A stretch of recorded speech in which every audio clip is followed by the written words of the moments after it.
Good morning everyone. I am Shubhangi Miss from 3rd standard and our subject is social study.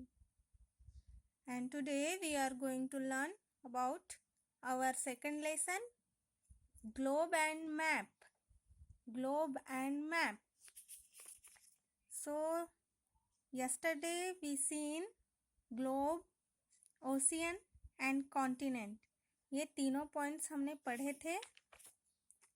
So today we are going to learn about map. आज हम map देखेंगे. ठीक है. So listen children, you are in textbook. Since a globe is a small, it can show all the places on the earth at a time. हमको globe पता है और globe किस लिए बनाया गया है, ताकि जो भी चीज़ें अर्थ पर है उन सारी चीज़ों के बारे में हम अच्छे से जानकारी हासिल कर सके. इसलिए ये अर्थ जैसा ही एक मॉडल बनाया गया है जिसको हम ग्लोब कहते हैं. ओके. सो ग्लोब की वजह से हमको स्टडी करने में हेल्प होती है. तो ये जो है globe, it is difficult to carry a globe from one place to another. अब हम एक जगह से दूसरी जगह अगर जा रहे हैं तो ऐसे में हम ग्लोब को कैरी नहीं कर सकते. ओके. तो ऐसे में a map help us to overcome this difficult. मतलब जो हम ग्लोब कैरी नहीं कर सकते, ऐसे में हम मैप को कैरी कर सकते हैं.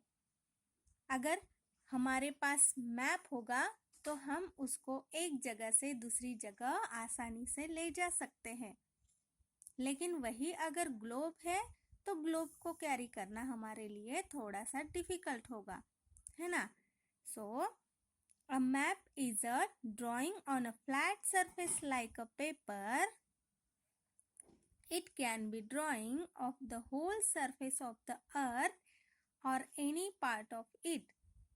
Map can be very big or very small.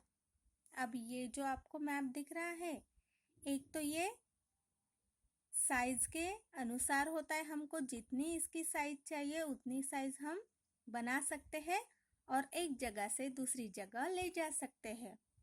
What is mean by map?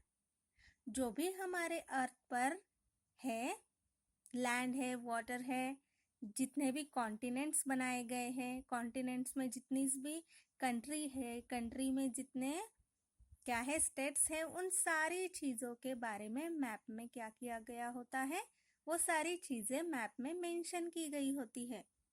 आपको दिख रहा है मैप, कहाँ पे ओशियंस है, कितने कॉन्टिनेंट्स हैं, कंट्री ये हमारी इंडिया दिख रही है. तो ये सारी चीज़ें मैप पर मेंशन की गई होती है. इस मैप के ज़रिए हम पढ़ाई कर सकते हैं. ओके. तो एक फ्लैट सरफेस पर ये चीज़ें मेंशन की गई होती है, उसी को मैप कहते हैं. ओके. ठीक है. तो ये मैप जो है हमारे लिए एक जगह से दूसरी जगह कैरी करने के लिए इजी हो सकता है. ठीक है. They can be folded. We can carry them easily. और ये जो मैप है ये फोल्ड कर सकते हैं इसको, इसलिए फोल्ड करके हम इसको एक जगह से दूसरी जगह आसानी से ले जा सकते हैं. A map which can show all the parts of the earth is called a world map. जो भी हमारे अर्थ पर है, जितना भी लैंड का पोर्शन है, वाटर का पोर्शन है, तो वो सारी चीज़ें जिस मैप में हम देख सकते हैं उसको वर्ल्ड मैप बोलते हैं. हमारे अर्थ पर जितनी भी चीज़ें हैं वो सारी चीज़ें दिखाने वाला मैप, उसको वर्ल्ड मैप बोलेंगे. ठीक है. Then we can see a big map hanging on the wall of the classroom. This is called wall map. That means जो मैप हम वॉल पर टांग सकते हैं उसको क्या बोलेंगे? Wall map. जो हम क्लासरूम में हैंगिंग करते हैं, क्लासरूम में वॉल पर लगाते हैं, उसको वॉल मैप कहना है। Okay student, then a book of map is called a atlas. जो बुक में दिखाई देते हैं मैप्स, उसको क्या बोलना है? एटलस। क्या बोलना है? Atlas. A book of map is called an atlas. Okay, an atlas contains the map of countries, states, then cities, roads, river, mountain, forest, and crops, soil, climate and rainfall. इस Atlas map में कौन सी चीजें दिखाई देती है? Countries है, countries. वैसे states, कितने स्टेट्स हैं कंट्री में। देन सिटीज कितनी है। देन रोड कौन से है, कहाँ से कहाँ तक जाते हैं। रिवर्स, नदियाँ कौन सी है। माउंटेन कौन से हैं, बड़े बड़े पर्वत। देन जंगल कहाँ पे है, फॉरेस्ट कहाँ पे है। देन क्रॉप्स, देन सॉइल, मिट्टी कौन सी कहाँ पर कैसी पाई जाती है, कौन सी जगह पर कौन सी मिट्टी पाई जाती है। क्लाइमेट कैसा है वहाँ का, और कहाँ पर कितना रेनफॉल होता है। ये सारी जो जानकारी है वो जिस मैप में दिखाई देते हैं उसको एटलस मैप बोलते हैं। ओके, क्या बोलते हैं? Atlas map.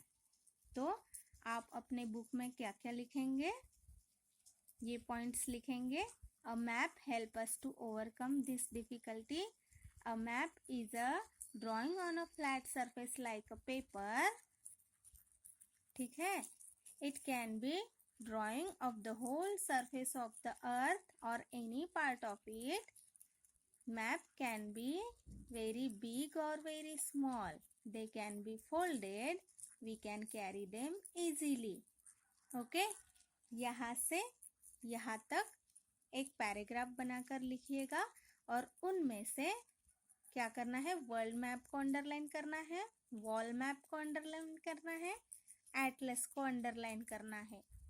और ये जो छोटी छोटी चीजें हैं वो अच्छे से समझ लेनी है। ओके, आज के लिए इतना काफी है बच्चों। तब तक के लिए good bye and take care.